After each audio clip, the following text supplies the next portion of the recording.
हुकूमतें कर क्यों नहीं रही होती हैं? चीज़ें सादा हैं, बेहतर हैं, किया जा सकता है, उसका आज फ़ायदा होता, हम आज उल्टा नुकसान पे खड़े हुए हैं, कर क्यों नहीं रहे होते? आप इससे अगर मेरा you know right from the my heart अगर इसका जवाब चाहते हैं तो वो ये है कि जब तक हम ये बिलीव नहीं करेंगे कि ये बड़े प्रोफेशनल और बड़े टेक्निकल काम हैं प्राइवेटाइजेशंस, जी। ये बड़े प्रोफेशनल और टेक्निकल काम हैं कि डीरेगुलेट करके मार्केट मेकिंग कैसे करनी है, हुँ, ये कामों में जब तक आप कॉम्पिटेंस लेवल ऐड नहीं करेंगे अपनी डिविजन्स और मिनिस्ट्रीज में हुँ, कि ये काम सर अंजाम दिए जा सकें, तब तक शायद आप ये कर नहीं सकते। साथ साथ पॉलिटिकल लीडरशिप्स जब तक अपना रिफॉर्म का एजेंडा सामने नहीं रखेंगी, क्या हुँ, इस्लाहाती एजेंडा है उनका, तो ये हम काम कर नहीं सकेंगे। ये तो डे टू डे फॉलो करके गाए बगाए आपको इनकी इम्प्लीमेंटेशन करना पड़ेगी। और एस्टैब्लिशमेंट ने जिस तरह इस वक्त साथ दिया है और आगे बढ़ी है, उसका अपना रोल होगा। मैं एस्टैब्लिशमेंट जब कहता हूं तो बड़ा क्लियर रखिए, ये मिलिट्री एंड सिविल एस्टैब्लिशमेंट है जिसका मैं जिक्र कर रहा होता हूं, दोनों जी, ही इक्वली मैटर करते हैं। हुँ, मिलिट्री को कभी आप लॉ इन्फोर्समेंट में लीड में देखेंगे, कभी आप सिविल एडमिनिस्ट्रेशन को देखेंगे वो कि ये काम कर रहे हैं, मुझे खुशी है कि सब एक डायरेक्शन में पुल कर रहे हैं।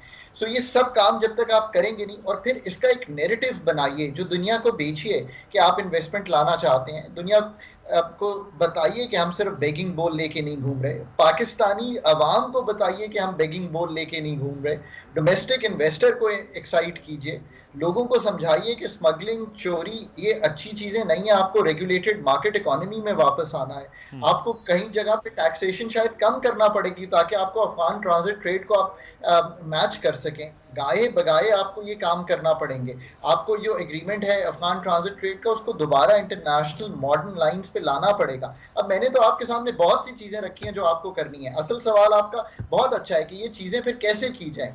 देखिए ना, ये चीजें करने के लिए आपको इनफॉर्मल इकोनॉमी से फॉर्मल इकोनॉमी पे जाने के लिए, जो कि अफगान ट्रांजिट ट्रेड ही उसमें एक बहुत बड़ा प्लेयर है। बिल्कुल। सो अगर मिस रिप्रेजेंटेशन ऑफ प्राइसिंग है, ट्रैकिंग में प्रॉब्लम आ रही है, आपको ये सारी चीजें ओवरकम करनी पड़ेंगी। लॉ एनफोर्समेंट की अपनी जो सलाहियत है उसको बढ़ाना पड़ेगा और एक रिजॉल्व भी करना पड़ेगा कि हम ये चीजें आने वाले वक्तों में बर्दाश्त नहीं करेंगे। स्मगलिंग 2670 किलोमीटर का बॉर्डर है, तो उसमें हम क्या चीजें यूज कर सकते हैं कि हम इसमें से निकल जाएं। क्या हम 5% कंटेनर जो है उनको जाके देखें कि उसमें क्या हो रहा है। These are the ideas that we would have to put together. और ये एक सीरियस इम्पैक्ट है हमारी स्मॉल एंड मीडियम एंटरप्राइजेस पे भी कि जब वो टैक्स देकर कारोबार करेंगे और कोई गुड्स, चाहे वो चाय हो, इलेक्ट्रॉनिक्स हो, इलेक्ट्रिक इक्विपमेंट हो, सिंथेटिक फाइबर हो, वो हुँ। बगैर कस्टम ड्यूटी के कारोबार हो रहा होगा, तो उन पे बड़ा प्रेशर आएगा। अच्छा, लेकिन एक चीज़ जो है वो हमारे यहाँ टैक्स के मामलात जो देखते हैं बड़ा महदूद एक तरफ है, दूसरी जानिब जो टैक्स है वो लार्ज स्केल पे हमें नज़र नहीं आता, चाहे वो स्मॉल एंड मीडियम हो, इंडिविजुअल्स हों। हम दुकानदारों पर टैक्स लगा रहे थे, वहाँ से रिबटल आ रहा था बड़ा ज़बरदस्त किस्म का। तो इस चीज़ों को कैसे किया जाए कि ना हमारे पास टैक्स पेयर हैं, ना टैक्स देने वाले लोग हैं, टैक्स चोरी करने वालों की तादाद टैक्स देने वालों से भी ज़्यादा है, तो इसको कैसे रोका जाए? देखिए ना, ये तो बड़ी अब सादा सी बात है कि अगर 9% टैक्स टू जीडीपी रेशियो होगा एफपीआर का, तो फिर आप दुनिया से ही पैसे मांग कर अपने अखराजात पूरे करेंगे, इसमें भी हुँ, कोई शक की गुंजाइश नहीं।